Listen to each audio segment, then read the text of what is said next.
Hello dear बच्चों, मैं Arvind sir और इस वीडियो लेक्चर में हम लोग पढ़ेंगे आव्यूह का परिवर्त। ये एनसीईआरटी की बुक है और टॉपिक जो है वो 3.5 है, यानी तीसरे चैप्टर का है। ठीक, तीसरा चैप्टर जो है आपका वो आव्यूह ही है और इसको इंग्लिश में कहते हैं ट्रांसपोज। क्या कहते हैं? Transpose of a matrix.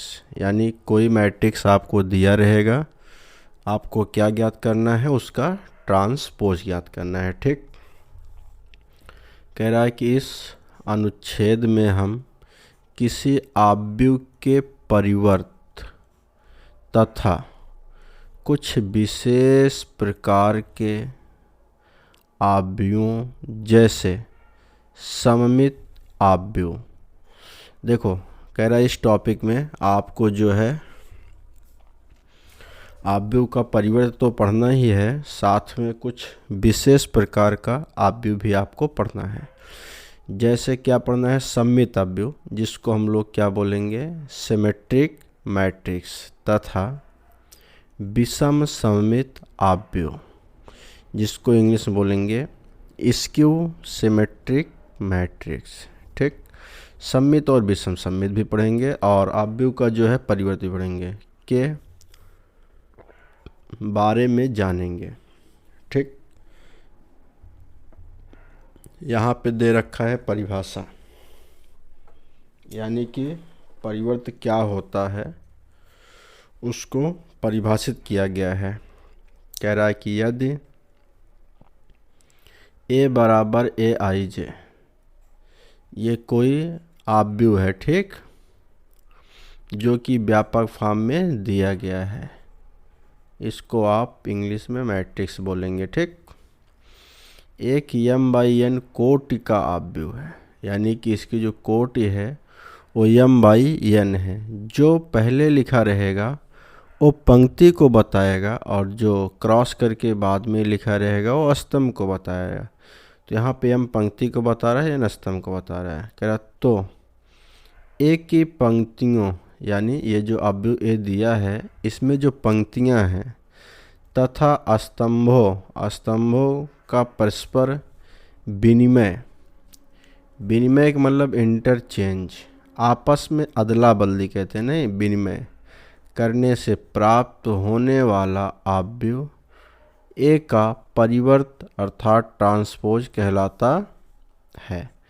यानी कोई आव्यूह दिया होगा, उसकी जो पंक्ति है उसको स्तंभ बना दिया जाए और जो स्तंभ है वो पंक्ति बन जाएगा, तो जो आव्यूह हमें प्राप्त होगा वो पहले का क्या कहलाएगा? ट्रांसपोज कहलाएगा। ठीक, कह रहा है कि आव्यूह ए के परिवर्त को ए डैश, यहाँ देखो ए की पावर क्या दिया गया है? डैश दिया गया है, या ए की पावर टी से निरूपित करते हैं। यानी कि या तो आप ए डैश से रिप्रेजेंट करिए या तो ए की पावर टी से। किसको? ट्रांसपोज को। कह रहा है दूसरे शब्दों में यदि यहाँ दे रखा है ए बराबर ए आई जे एम बाई एन, यानी कि कोई आव्यूह दिया है, ए क्या है? किसी अवयव को रिप्रेजेंट कर रहा है, आई जे उसकी स्थिति को बता रहा है, एम बाई एन यानी एमवी पंक्ति और जेवा स्तंभ है। तो ए डैश, अब इसी का क्या निकाला जा रहा है? इसी का डैश निकाला जा रहा है। अब देखो यहाँ पे पंक्ति और स्तंभ को आपस में बदल दिया गया है। ए जे आई है, जे यहाँ पे पंक्ति हो गया और आई स्तंभ हो गया, और यन बाई यम कर दिया। यन पहले क्या बताता है? पंक्ति को बताता है। यम किसको बताता है? स्तंभ को बताता है। यानी पंक्ति और स्तंभ को आपस में क्या कर दिया गया है? बदल दिया गया है। ठीक है ना। यहाँ पे कुछ उदाहरण दे रखा है, आइए उदाहरण के थ्रू समझते हैं।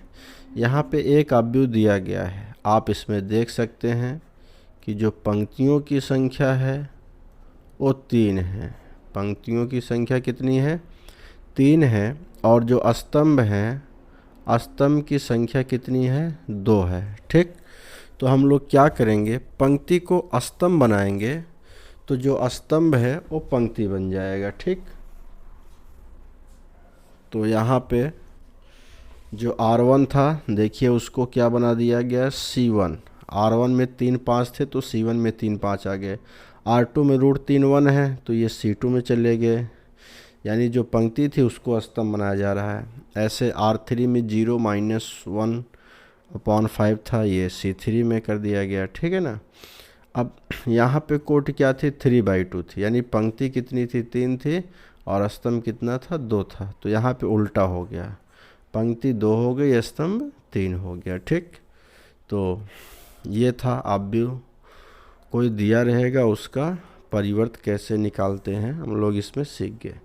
अगर कुछ और एग्जाम्पल हम यहाँ पे लेना चाहें तो मान लो हम यहाँ पे ले लेते हैं a = 2 3 4 5। तो यहाँ पे हमने 2/2 का एक वर्ग आव्यूह ले लिया है। देखिए आपकी इच्छा है, आप कोई सा भी आव्यूह ले सकते हो, बट मैंने क्या किया है, एक वर्ग आव्यूह ले लिया है, ठीक। अब हमको क्या निकालना है, इसी का ट्रांसपोज। a⁻t लिखो या a' लिखो, बात एक ही है, ठीक ना। यहाँ पे जो पंक्ति दिख रही है इसको स्तंभ बनाऊंगा, तो पंक्ति में 2 3 है, तो 2 3 हम लोग कहाँ पे लिख दे रहे हैं, स्तंभ में। देखिए पंक्ति पहली है तो पहली पंक्ति को पहला ही स्तंभ बनाओ, ठीक है ना। और उसके बाद दूसरी पंक्ति में कितना दिया है, 4 5, तो हम इसको दूसरे स्तंभ में लिख देंगे 4 5। तो ये जो आव्यूह हमको प्राप्त हुआ है वो दिए गए आव्यूह का परिवर्त है, अर्थात ट्रांसपोज है। तो इसमें पंक्ति और स्तंभ को आपस में क्या किया गया है, विनिमय किया गया है, इंटरचेंज किया गया है। अब थोड़ा सा आगे बढ़ते हैं तो यहाँ पे दे रखा है आव्यूह के परिवर्त के गुणधर्म। देखिए ये गुणधर्म बहुत इम्पोर्टेंट है, आपके बोर्ड एग्ज़ाम में काम का तो ये है ही, साथ में अगर आप कोई इंजीनियरिंग की तैयारी कर रहे हैं जैसे जेईई मेंस वगैरह, तो इस पे क्वेश्चन बनते हैं, ठीक। किस पे, ये परिवर्त के गुणधर्म पर। इंग्लिश में इसको बोलेंगे properties of transpose of matrices, यानी कि कोई ट्रांसपोज मैट्रिसेस दिया होगा उसका गुणधर्म। कह रहा है कि अब हम किसी आव्यूह के परिवर्त, आव्यूह यानी कि कोई आव्यूह दिया रहेगा उसका जो परिवर्त आव्यूह होगा के निम्नलिखित माने जो नीचे लिखा गया है, गुणधर्मों को बिना उपपत्ति के, ध्यान दीजिए इसका जो है निगमन यानी प्रूफ नहीं दिया गया इसमें, ठीक ना, दिए व्यक्त करते हैं। इनका सत्यापन उपयुक्त उदाहरणों द्वारा किया जा सकता है। उपयुक्त कोड के किन्हीं 2 आव्यूह ए तथा बी के लिए, यानी यहाँ पे कोई सा भी 2 आव्यूह ले लिया है, ठीक है ना, जिनकी कोटि कुछ भी हो सकती है। तो यहाँ पे पहला गुणधर्म है a' का डैश बराबर a, यानी कोई a आव्यूह दिया गया है, आप इसका डैश निकाल लीजिए, ठीक। अब जो डैश आएगा फिर से उसका डैश निकालिए, आप फिर से उसका डैश निकालेंगे तो आपको प्रारंभिक आव्यूह प्राप्त हो जाएगा, ठीक है ना।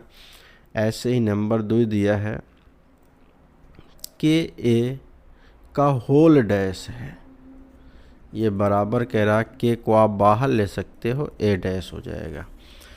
देखिए इस एग्जाम्पल को समझने के लिए, जैसे मान लो हमारे पास एक आव्यूह a बराबर दे रखा है 1 2 3 4, तो यहाँ पे हमने क्या किया, एक आव्यूह ले लिया है। अब हम के a निकाल रहे हैं, के बराबर यहाँ पे हम कोई भी अचर संख्या ले सकते हैं। मान लीजिए हम थोड़ी देर के लिए के का मान कितना ले लेते हैं, 2 ले लेते हैं, तो हम निकालने वाले हैं 2a निकालेंगे।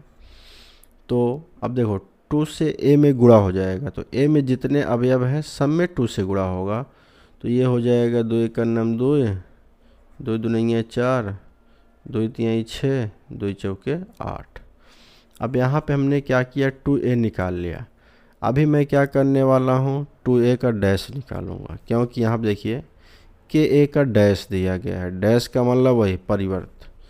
तो मैं 2a का होल डैश निकालने चल रहा हूँ। अब देखिए अभी तो मैंने बताया था ना परिवर्त का मतलब क्या है भाई, पंक्ति को स्तंभ बना दो तो स्तंभ आपका पंक्ति ऑटोमेटिक बन जाएगा। ठीक, तो आप देखिए ये जो है पहली पंक्ति है और ये जो है वो दूसरी पंक्ति है। तो पहली पंक्ति को मैं पहला स्तंभ बनाने चल रहा हूँ और दूसरी पंक्ति को मैं दूसरा स्तंभ बना रहा हूँ। ठीक है ना। अब ये मैंने 2a डैश निकाल लिया। ठीक, हमको देखो के ए डैश लाना है, तो सबसे पहले ये हो गया, इसको ऐसे रहने देते हैं। ठीक है ना, मान लो ये LHS हो गया। ठीक, अभी क्या करते हैं, सबसे पहले हम लोग ए डैश निकालते हैं। ए डैश, ए अभी दे रखा है, कितना दिया है 1, देखो यहाँ पे दे रखा है। ठीक ना, ये R1 है और ये क्या है, ये R2 है। तो यहाँ पे हम ए डैश निकालने चल रहे हैं, तो पंक्ति को स्तंभ बनाने वाला हूँ। पहली पंक्ति को मैं पहला स्तंभ बना रहा हूँ और दूसरी पंक्ति को दूसरा स्तंभ बना रहा हूँ। ये मैंने ए डैश निकाल लिया। अब क्या करते हैं, हम 2a डैश निकालते हैं, यानी कि ए डैश में क्या कर रहे हैं, 2 से गुणा कर रहे हैं। तो देखिए 1 में 2 से गुणा करोगे 2 1 करने में 2 हो जाएगा, 3 में करोगे तो 2 3 6 हो जाएगा, ऐसे ही 2 में करोगे 2 2 4 हो जाएगा, 4 में करोगे 2 चौके 8 हो जाएगा। आप यहाँ पे देख सकते हैं कि 2a डैश और 2a का होल डैश दोनों क्या है, आपस में बराबर हैं, है कि नहीं, LHS बराबर RHS है। तो यहाँ पे बोल सकते हो कि भैया के का होल डैश चाहे निकालो चाहे के डैश निकालो, दोनों आपस में क्या है, बराबर है। ये अवयव का गुणधर्म है। ऐसे कह रहा है कि a प्लस बी का होल डैश बराबर a dash plus b dash, यानी कोई दो अवयव दिया है a और b, यदि आप पहले उसको जोड़ लेते हैं, जोड़ने के बाद आप उसका परिवर्त निकालते हैं। ठीक, जो भी आंसर आएगा वो बराबर होगा यदि आप a और b का डैश निकाल के फिर जोड़ते हैं तब। मेरी बात समझ पाए ना, यानी कहने का तात्पर्य यह है कि चाहे आप जोड़ करके उसका ट्रांसपोज निकालिए, चाहे ट्रांसपोज निकाल के जोड़िए, दोनों पे आंसर क्या होगा, सेम आएगा। वही चीज़ यहाँ पे दे रखा है, a प्लस बी का होल डैश बराबर a dash plus b dash. ठीक है ना। और यहाँ पे 4 नंबर दिया है गुणधर्म, ए बी का होल डैश बराबर b डैश a डैश। ठीक, मतलब जैसे यहाँ पे केवल 2 अक्षर लिया है, मैं आपको जानकारी के लिए बता देता हूँ। जैसे मान लो आप 3 ले लेते हो, A B C, इसका क्या निकालते हो, डैश निकालते हो, तो लास्ट से चालू होगा, C से चालू होगा, C डैश, फिर B डैश, फिर A डैश। ठीक है, उसके बाद A B C लिया हूँ, आपकी इच्छा है आप और ले सकते हो, A B C D ले सकते हो, A B C D ले सकते हो, और पूरे का क्या करोगे, आप डैश निकालोगे, तो लास्ट से चालू होगा D से, तो यहाँ पे D डैश, फिर उसके बाद C डैश, फिर उसके बाद B डैश, फिर A डैश। ऐसे ही जितना दिया रहेगा लास्ट से आपको चालू करना है। अगर मैं बात करूँ A B C dash dash dash Z, पूरे का आप डैश निकाल रहे हो तो ये बराबर होगा, अंतिम से चालू होगा, लास्ट से चालू होगा। तो पहले आप Z डैश लिखोगे, Z के पहले क्या होता है Y डैश लिखोगे, Y के पहले क्या होता है X डैश लिखोगे, ये डैश है, फिर डैश डैश डैश क्या है C dash B dash A dash, ये होगा।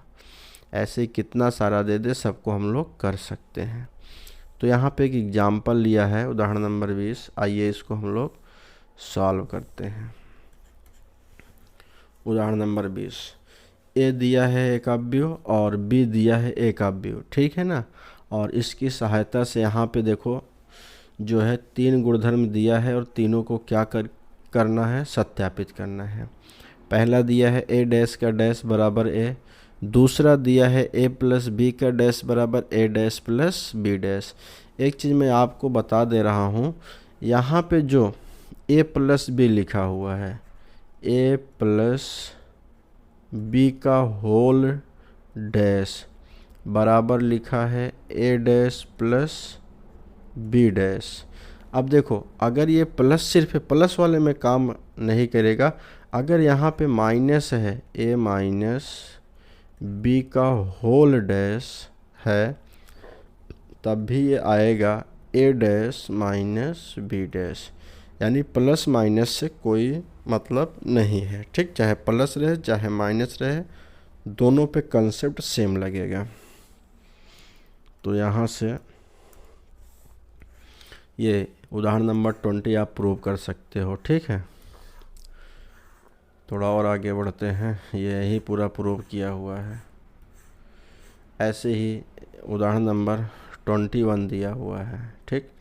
ए बराबर दे रखा है एक अवयव। अब इसकी अगर हम कोटि की बात करें तो पंक्ति कितनी है, इसमें 3 है, तो 3 लिखेंगे, क्रॉस का चिन्ह लगाएंगे। स्तंभ कितना है, 1 है, तो इसको लिख देंगे। यहाँ पे बी बराबर एक अवयव दिया है, आप इसमें देखेंगे तो पंक्ति आपको एक ही मिलेगी। और स्तंभ कितने हैं भाई, स्तंभ तो 3 है, 1 2 3, स्तंभ कितने हैं, 3 है। यहाँ पे आप देख सकते हैं कि पहले अवयव की स्तंभ और दूसरे अवयव की पंक्ति आपस में बराबर है, अर्थात इनका गुणा पॉसिबल है। तो सबसे पहले क्या निकाला है, ए बी निकाला है, बात समझ पाए ना। फिर उसके बाद उसका डैश निकाला है, और बराबर क्या किया है, बी डैश गुणे ए डैश, यानी आप चाहे गुणा करा के डैश निकालिए, ठीक, चाहे डैश निकाल के गुणा कराइए, वो बराबर होगा। लेकिन एक चीज़ यहाँ याद रखना, ए बी को होल डैश बराबर बी डैश ए डैश है। तो ए बराबर दे रखा था, बी बराबर दे रखा था, ए बी निकाला गया, तो यहाँ से 2 पकड़ना है, -2 पकड़ो, पहले 1 में गुणा कराओ, फिर 3 में, फिर -6 में। तो -2 गुणा 1 में होगा तो -2 हो जाएगा, 3 में होगा तो -6 हो जाएगा, -6 में होगा तो +12 हो जाएगा, ठीक। ऐसे ही दूसरा अक्षर पकड़िए 4 पकड़िए, गुणा कराइए, 1 में कराइए और 3 में कराइए, 6 में कराइए। 1 में कराएंगे 4 का नाम 4 हो जाएगा, फिर 3 में कराएंगे 4 3 12 हो जाएगा, 6 में कराएंगे 4 6 24 हो जाएगा माइनस में। ऐसे 5 को पकड़िए, 5 को पहले 1 में गुणा कराइए तो 5 का नाम 5 हो जाएगा, 5 गुणा 3 में होगा तो 5 3 15 होगा, 5 गुणा 6 में होगा तो 5 6 30 होगा। तो यहाँ से देखो ए बी निकल आया है, और इसका डैश भी निकाला है। डैश का मतलब है भाई, जो यहाँ पे आप पंक्ति देख रहे हो R1 R2 R3, इन पंक्ति को आपको क्या बना देना है, स्तंभ बना देना है। क्या बना देना है, स्तंभ।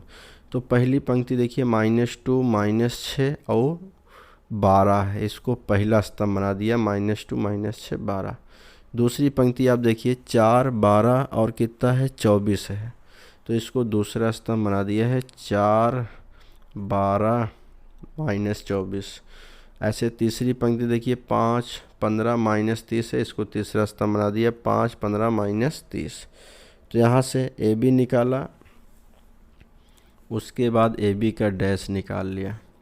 अब देखो पहले गुणा करा के डैश निकाला है, यहाँ पे अब देखिए क्या कर रहा है, पहले उसका डैश निकाल रहा है। देखो यहाँ पे ए बराबर क्या दिया था, ए बराबर दे रखा है, यहाँ मैं लिख दे रहा हूँ, ए बराबर दे रखा है, ये स्तंभ में दिया हुआ है, -2 दिया है, और उसके बाद 4 दिया है, फिर 5 दिया हुआ है, ठीक। ये अब इसका क्या है कि डैश निकालना है। जब इसका डैश निकालोगे तो भाई जो पंक्ति है उसको स्तंभ बनाओ, स्तंभ। अब देखो स्तंभ एक ही है और पंक्ति कितनी है, 3। तो यहाँ पे क्या करना है, इसको पंक्ति 3 है तो स्तंभ 3 बना दो, -2 4 5। अब ये एक ऐसा अवयव है जिसमें स्तंभ कितने हैं, 3 है, और पंक्ति कितनी है, 1 है, तो ये डैश आ गया। ऐसे यहाँ पे देखिए बी डैश निकाला हुआ है, बी बराबर ये था, इसमें एक पंक्ति था, इसको स्तंभ बना दिया, ये निकाल लिया बी डैश। उसके बाद क्या करना है, गुणा कर देना है। बी डैश ए डैश का गुणा करेगा तो गुणा हो जाएगा, 1 उठाओ, पहले 2 में गुणा करो, फिर 4 में, फिर 5 में। तो भाई 1 का गुणा -2 में होगा तो -2 हो जाएगा, 4 में होगा तो 4 हो जाएगा, 5 में होगा तो 5 हो जाएगा। ऐसे 3 को उठाइए, 3 का गुणा किस में कराना है, पहले -2 में, 3 2 नहीं है -6 हो जाएगा, फिर 4 में कराओगे 3 चौके 12 हो जाएगा। फिर 5 में कराओगे 3 पचे 15 हो जाएगा। ऐसे ही -6 की अगर हम बात करें, -6 उठाओ पहले, उसके बाद -2 में कराओ तो माइनस माइनस प्लस 12 हो जाएगा। 4 में कराओगे तो 4 छंग 24 हो जाएगा माइनस में। 5 में कराओगे तो 6 पंजे 30 हो जाएगा माइनस में। तो यहाँ पर देखिए ये जो है उसी के बराबर आ गया है। किसके बराबर आ गया है? ए बी का होल डैश के बराबर। आप मैच करवा सकते हैं। ये जो है ए बी का होल डैश है, ये बराबर है ए बी का होल डैश, ये वही आ गया है। ठीक है ना। तो इस वीडियो लेक्चर में बस इतना ही।